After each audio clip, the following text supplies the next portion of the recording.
saya pribadi, masa saya kecil lagi, masa saya umur 3 tahun macam tu, saya punya baby sister 3. Orang tua saya bayar orang gaji 3 hanya untuk jaga saya seorang sebab saya nak tunggal. Sampai punya dahsyat macam tu sekali tau. Itu diri saya 3. Okay, lepas tu Halo guys, Assalamualaikum warahmatullahi wabarakatuh dan salam sejahtera guys. Welcome back to my YouTube channel. Guys, pada kali ini kita akan melihat lagi salah satu bekalan video reaction Uncle, yaitu mengenai tentang perbezaan di antara orang kaya di Indonesia versus di Malaysia. Kita akan melihat bagaimana kakak ini guys ya memberikan maklumat mengenai tentang bagaimana gaya kehidupan orang kaya di Indonesia dan juga gaya kehidupan itu yang berada di Malaysia. Dan saya telah minta kebenaran untuk reaction di video kakak yaitu Cantik Van Impal ini, dan alhamdulillah beliau membenarkan. Cuma ini pesanan apa yang dikatakan di dalam videonya itu adalah sekadar memberikan sharing dan juga pengalaman beliau saatnya ketika beliau di Indonesia dilahirkan di Indonesia dan sekarang ini menetap di Malaysia, dengan judulnya Perbezaan Orang Kaya di Indonesia dan Malaysia, Culture Shock. Itu adalah judulnya dan ini merupakan dari channel Cantik Van Impal. Jangan lupa guys, seperti biasa like, comment, share dan juga subscribe di dalam channel ini, karena channel ini guys banyak memberikan informasi, banyak memberikan maklumat dan juga edukasi manfaat, dan teruskan berkarya agar terus berkembang untuk menceritakan lagi banyak pengalaman-pengalaman beliau ketika saatnya di Indonesia dan juga di Malaysia, insyaallah guys. Jadi jangan kita berlama-lama, ayo kita sama-sama nonton di dalam video pada kali ini. Yo guys. Oke guys, dengan hitungan 1, 2 dan 3 guys. Okay guys, so kita nak restock kacang sirap pedas manis. Nampak ya, kacang dia besar-besar. Wow. Dan saya nak tekankan lagi bahawa produk saya ni memang betul-betul homemade. So korang boleh nampak lah, semua saya masih membuat di dapur kecil saya ni.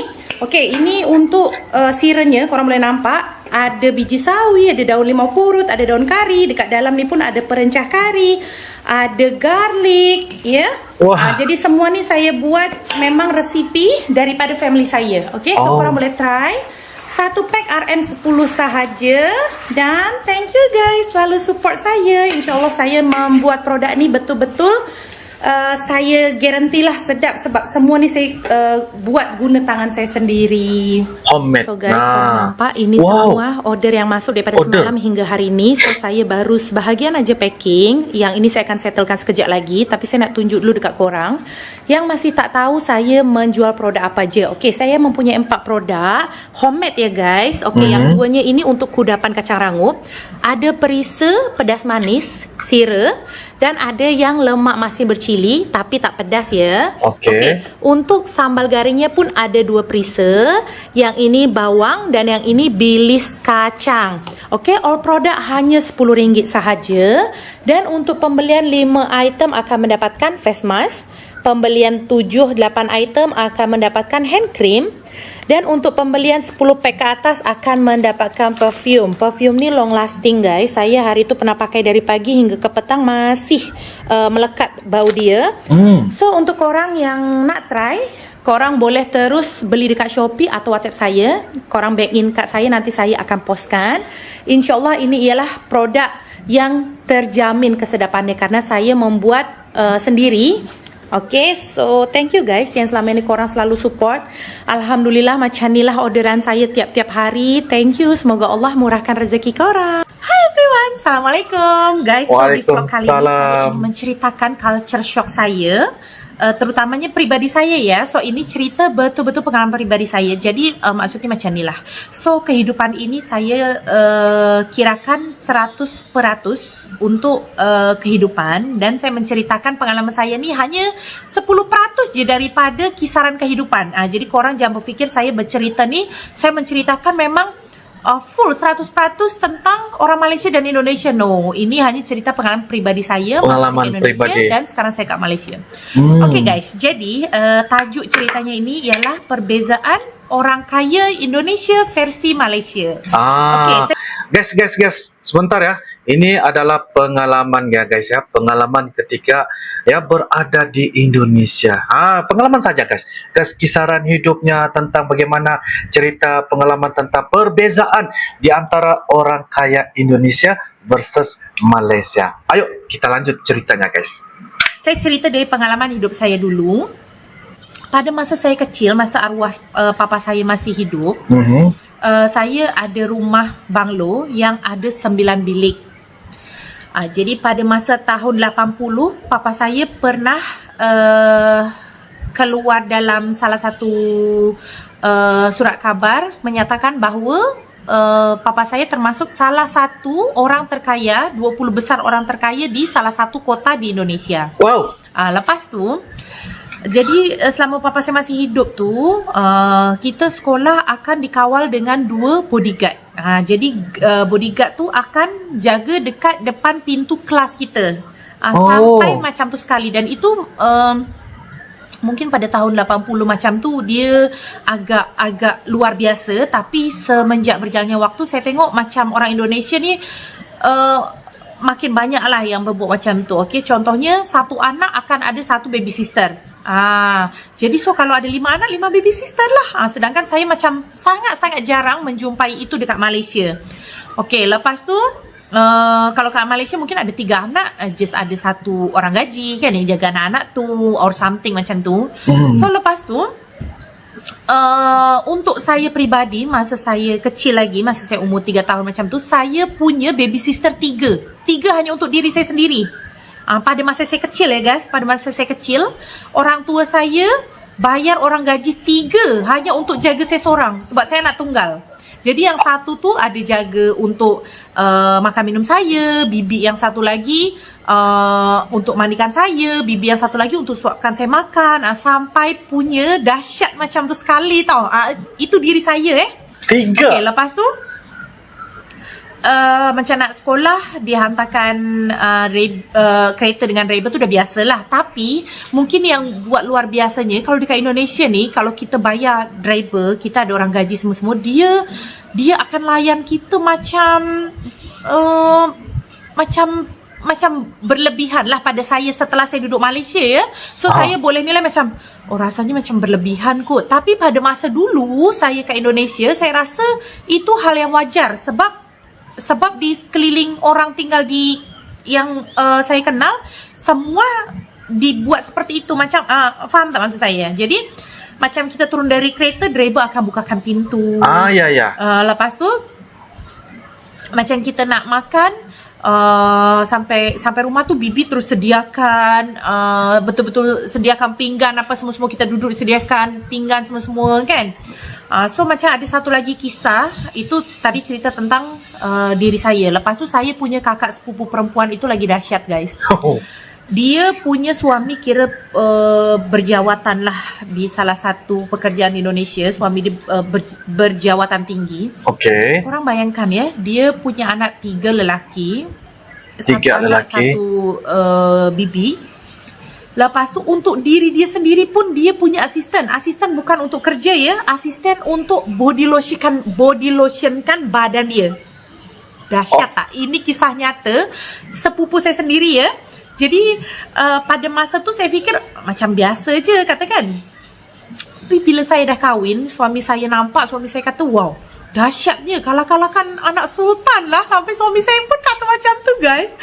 Jadi macam ibaratnya ya, boleh sampai cousin saya tu nak kencing sampai dibukakan pintu, nak pergi tandas pun sampai dibukakan pintu, sampai sebegitunya sekali. Tapi itu memang real, itu real di kehidupan saya.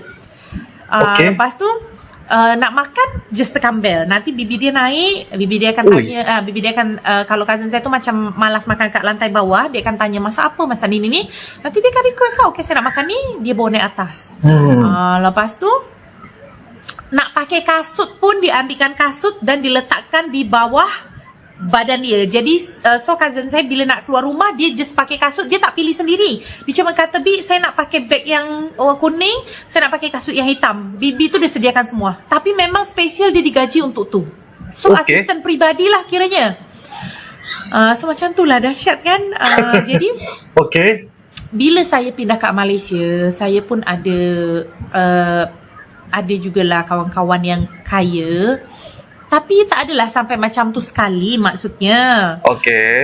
So kaya tu kaya lah. Kaya yang untuk shopping, barang kat badan ni branded gitulah. Tapi tak ada yang sampai kehidupan ni macam diagungkan dengan pelayan, dengan seseorang yang bekerja. Itu maksud saya.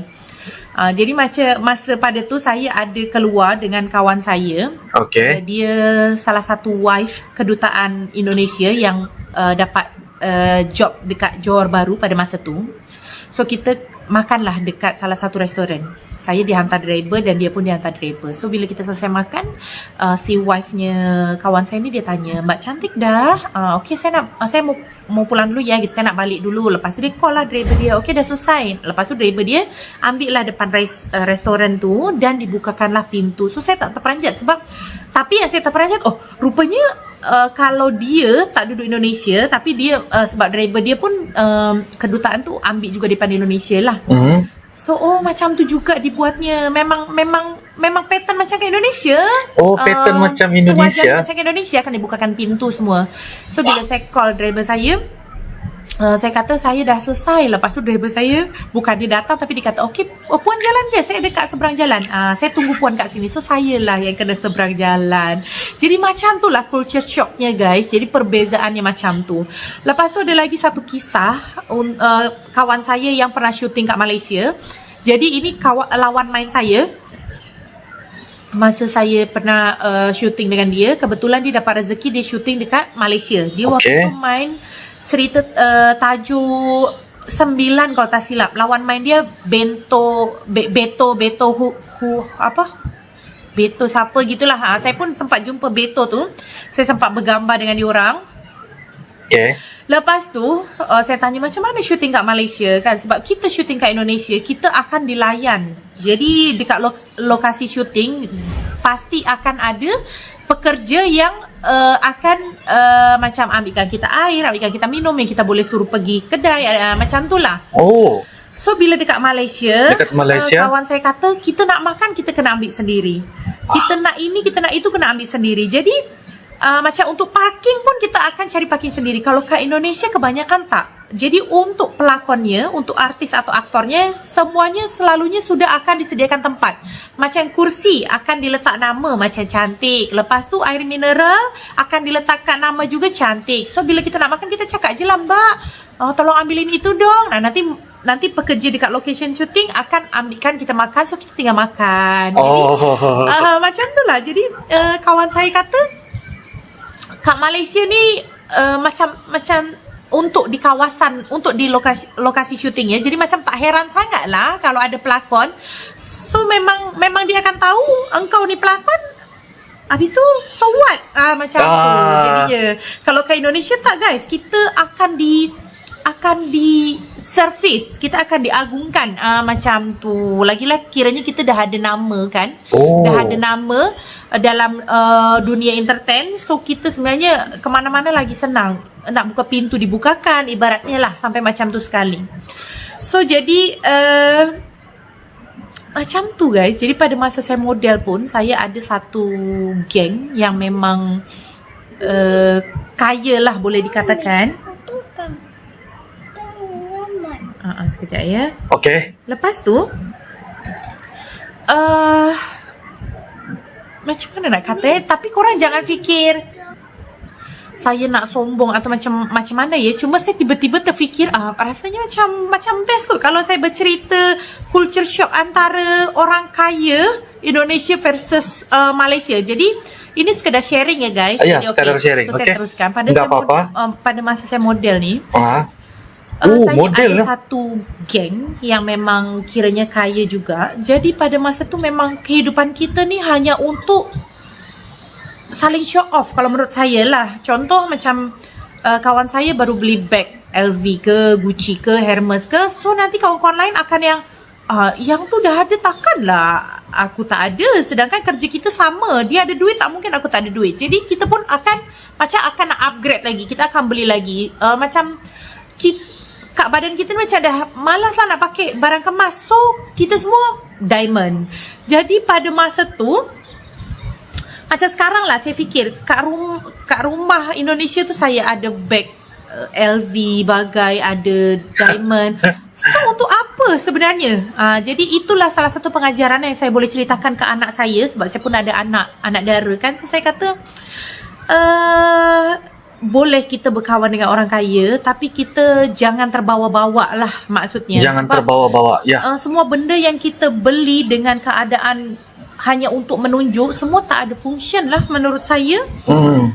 Jadi so macam tu lah guys, sharing saya. Kalau korang suka dengan vlog macam ni, nanti saya boleh lagi buat vlog lain. Tapi bukan untuk membeza-bezakan, ya. Hanya Betul. untuk menceritakan. Jadi untuk orang Malaysia, korang boleh ada fikiran, oh rupanya macam ni lebih kurang kat Indonesia. So orang Indonesia pun boleh berfikiran, oh macam ni lebih kurang culture kat Malaysia. Jadi korang jangan berfikir saya nak membeza-bezakan, sebab saya dah terlampau cinta dengan kedua-dua negara saya ni. Sebab kat Malaysia pun saya dah belasan tahun, kat Indonesia pun saya daripada lahir hingga saya 20 tahun lebih. Jadi tak ada alasan saya nak membeza-bezakan kedua negara. So kalau korang suka, jangan lupa tekan like, comment, subscribe. Dan jangan lupa beli all produk saya RM10 saja. Korang boleh terus check link Shopee-nya dekat description box. Thank you guys for watching. Bye-bye. Bye-bye. Wah, mantap. Oke guys, demikianlah sebentar tadi video dari channel Cantik Van Impel, perbezaan orang kaya di Indonesia dan Malaysia. Ini adalah salah satu culture shock yang mengatakan, yaitu berkenaan tentang pengalaman. Beliau bukanlah mengatakan untuk membeza-bezakan di antara kedua-dua negara ini, yaitu Malaysia dan juga Indonesia ataupun Malaysia. Beliau hanya sekadar untuk menceritakan pengalaman, karena beliau ini sudah tinggal di Malaysia, dilahirkan di Indonesia sehinggalah umur dewasa, dan selepas itu berpindah ke Malaysia, menikah dengan orang Malaysia. Dan ternyata apa yang diceritakannya itu adalah sekadar untuk sebagai berbagi info, dan juga sekadar untuk menceritakan pengalaman saja. Maksudnya, artinya guys, bukanlah tidak ada mana-mana pun yang menyatakan wah perbandingan ataupun sebagainya, cuma sekadar perbedaan sahaja. Nah, apapun guys, memang sangat-sangat apa orang kata, memberikan edukasi dan juga manfaat ya kepada kita semua tentang bagaimana cerita ya perbedaan ya perbezaan orang kaya di Indonesia dan juga di Malaysia.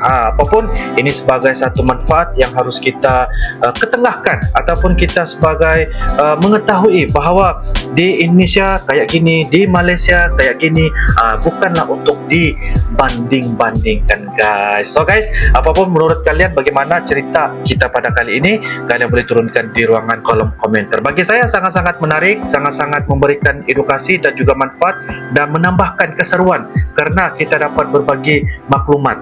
Itu yang paling penting, bukan kita membanding-bandingkan guys. Oke guys, itu saja Drengkel. InsyaAllah kita akan bisa ketemu lagi di video-video akan datang guys. Sampai jumpa lagi. I love you Indonesia, I love you Malaysia. Assalamualaikum warahmatullahi wabarakatuh. Dah.